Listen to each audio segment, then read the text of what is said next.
international world of motor racing, Le Mans is not just an annual fixture in the calendar, it is an institution. For those like Ferrari, whose business this is, Le Mans is an obligation. For private entries like the Serenissima Maseratis, to win here is the apex of their ambition. For the 24-hour race is aptly named the Grand Prix of Endurance. It is the most exacting high-speed proving ground in the whole world of automotive engineering. Here, prestige is the principal reward of success, but the battle for it is conducted in the full glare of world publicity. In such a context, the name of Sunbeam has for more than 50 years been written boldly in the record of achievement. In 1925, the 3-litre of Chassagne and Sammy Davis won its class here. Yet, strangely enough, not until 1961 had the mark reappeared at Le Mans. Now, 2 Sunbeam Alpines from the factory took their places in front of these historic pits. Though, unlike many of their competitors, these cars were designed for practical everyday use on the roads rather than racing on the circuits, it is the policy of the Roots Group to demonstrate and develop in open international competition. As visiting dignitaries were escorted to the Tribune of Honor, the crowd of over 250,000 spectators clustered about the 8.5-mile circuit. The scene was set for yet another round in the historic battle against the hazards of time and distance, involving 55 of the world's fastest sports and grand touring cars, from the 3.6-litre GT Aston Martins to the tiny Fiat Abarths.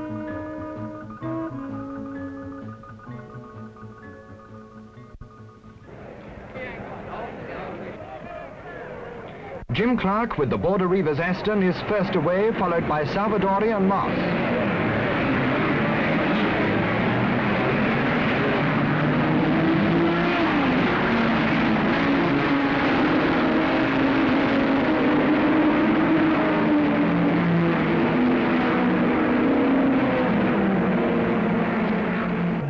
An early blow for Briggs Cunningham. Dick Thompson makes a bad start with the American-entered 3-litre Maserati. The first time round, Richie Ginther with the 2.4-litre rear-engine Ferrari leads teammate Jean Debien with 3 litres at the front, and Jim Clark is now third. Behind, the rapid and dangerous process of reshuffling the pack.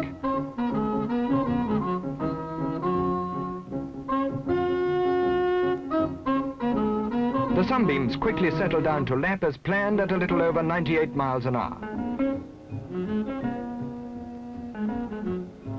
But suddenly the 2 Works Ferraris in the lead are split by the privately entered 3-litre of the Mexican Rodriguez brothers, who have shot up from 13th position to 2nd. These leaders, lapping at over 122 miles an hour, soon gain the full distance of the circuit on their slower brethren.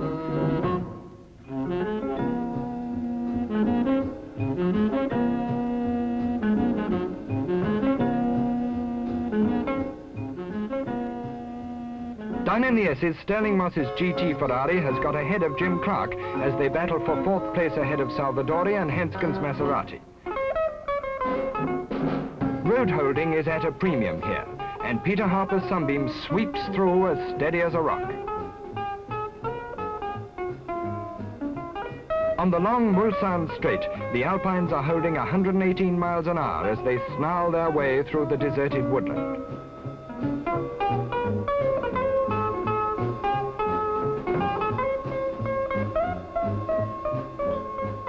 The very fast right-hander after the Dunlop Bridge beyond the pits calls for a nicety of judgment.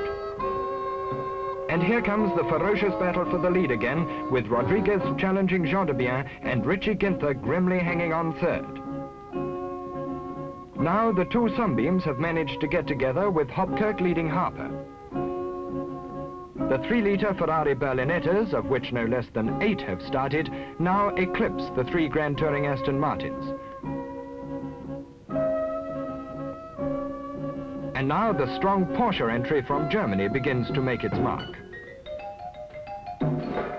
Number 7 is Thompson's Cunningham Maserati, trying hard to recover ground lost by that poor start. But now the Works Ferraris lead. Rodriguez has stopped for fuel, Hopkirk slides through ahead of Lange's Porsche and Peter Bolton's Triumph, while Moynet's little Panhard provokes very unparliamentary language from its driver, a French MP. There go the other 2 Triumphs. Jim Clark and Roy Salvatore's Aston sandwich Moss, but they're now almost a lap behind the leaders. Just before 7 o'clock, this. Within minutes, the circuit was like a skating rink.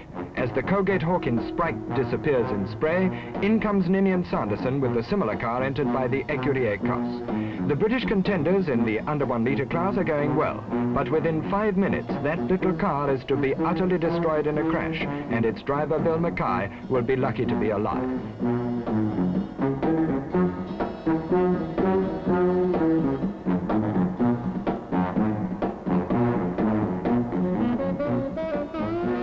Number 17, the Rodriguez Ferrari, leaves its pit for the second time to challenge for the lead. Identical to the works 3 litres, this North American racing team entry is going to make a fight of it. Also in for routine refueling, the French entered AC Bristol. The Sterling Moss Graham Hill Ferrari, which is lying 5th. And also the Berlinetta, which Tavano shares with young Baghetti, the drivers having 6 carburetors apiece.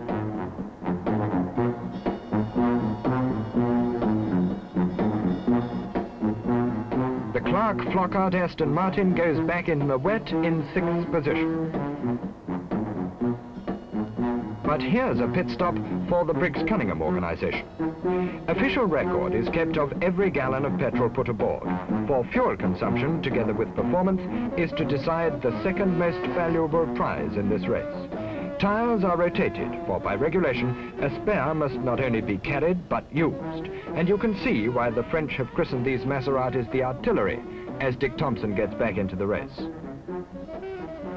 Also leaving its pit, after only its first routine stop, is the Sunbeam shared by Paddy Hopkirk and Peter Jopp. And seconds later, in comes Peter Harper. In his first Le Mans, this brilliant rally driver means business and immediately briefs his longtime partner Peter Proctor on the state of car and circuit. The Sunbeam pitwork has profited from experience in the 12-hour race at Sebring. Peter Proctor is poised for his turn for action, yet the conditions which confront him might subdue even his Yorkshire tenacity of purpose.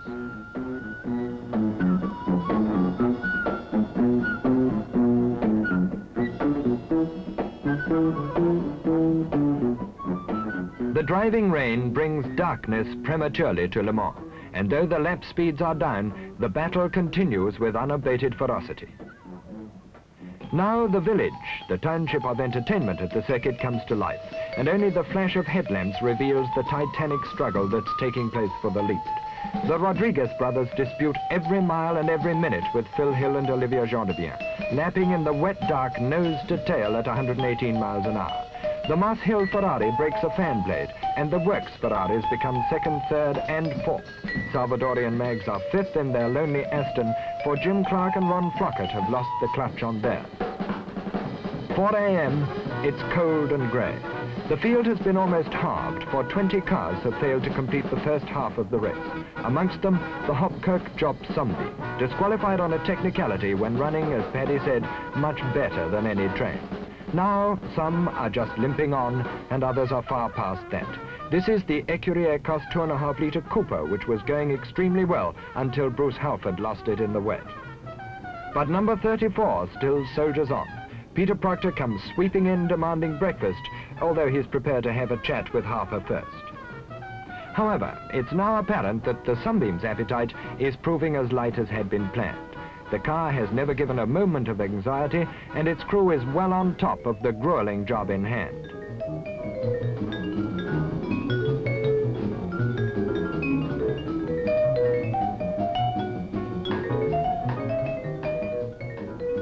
But there's the last you'll see of number 23, Richie Ginther. As Phil Hill goes out to pursue Rodriguez and Tony Meggs goes by still 5th, but 8 laps down, Ginther is shortly to run out of fuel.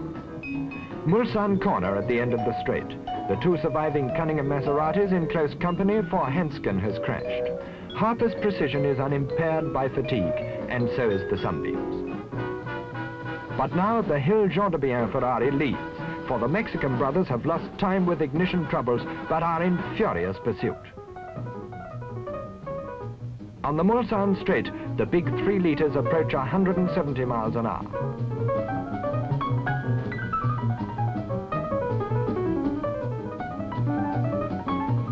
For all, the Mulsanne corner is a fearsome, repetitive test of brakes.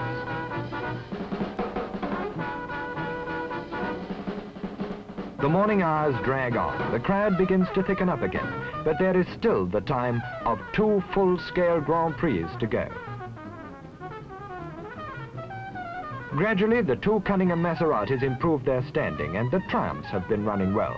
But you'll notice the worrying cloud of oil smoke from Marcel Beccar's TR.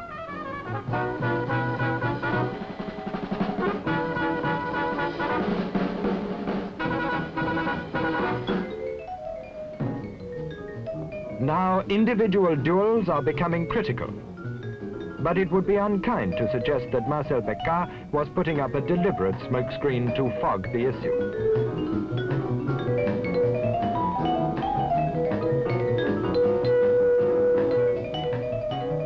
Only 2 hours to go, and this is the last we see of the gallant Rodriguez. A broken conrod vanquishes the only challenge to the works Ferraris. Phil Hill and Olivier Gendebien now lead by 4 clear laps. Their teammates Mike Parks and Willy Meres are in an unassailable 2nd place.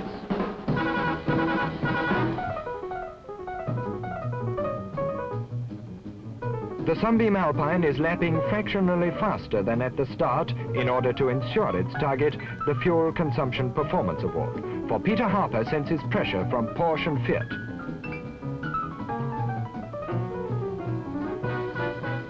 The stage is set for the finale. The enormous crowd is stilled.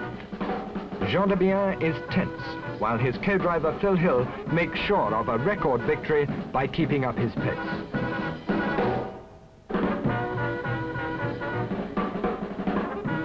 Suddenly, it's over, and the Sunbeam is first to take the flag. In come the little French cars in a patriotic formation of the blue. Once again, they've won the handicap, which is a sort of national consolation prize.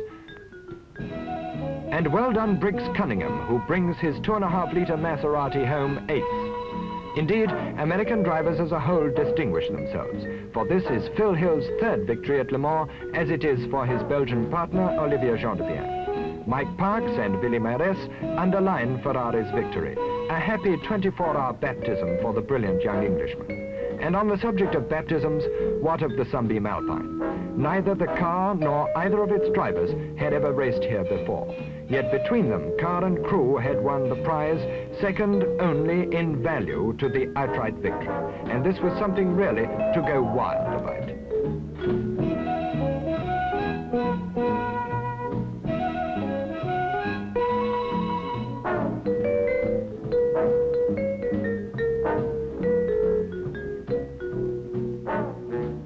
To Peter Harper, another hard-won victory brings little emotion.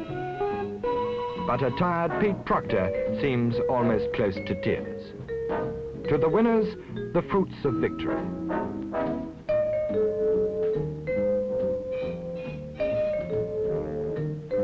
Hill and Gendebien have covered the incredible distance of 2,782 miles in 24 hours, an average speed of 115.9 miles an hour in the fastest Le Mans to date. Their teammates, Meres and Parks, were 24 miles behind, and Michael Parks, himself a Roots Group development engineer, may well be wondering, what has this to do with the problems of everyday motoring? But the Sunbeam that ran at Le Mans is in everyday use all over the world. In the 24 hours of the race, it covered 2,180 miles, an average speed of no less than 90.9 miles per hour. And this it did on 122.6 gallons of normal pump fuel, such as you buy yourself at the roadside, an average of over 18 miles to the gallon, even at those sustained high speeds. That meant for Sunbeam the Index of Thermal Efficiency Award at Le Mans. It means for you maximum performance for minimum fuel consumption.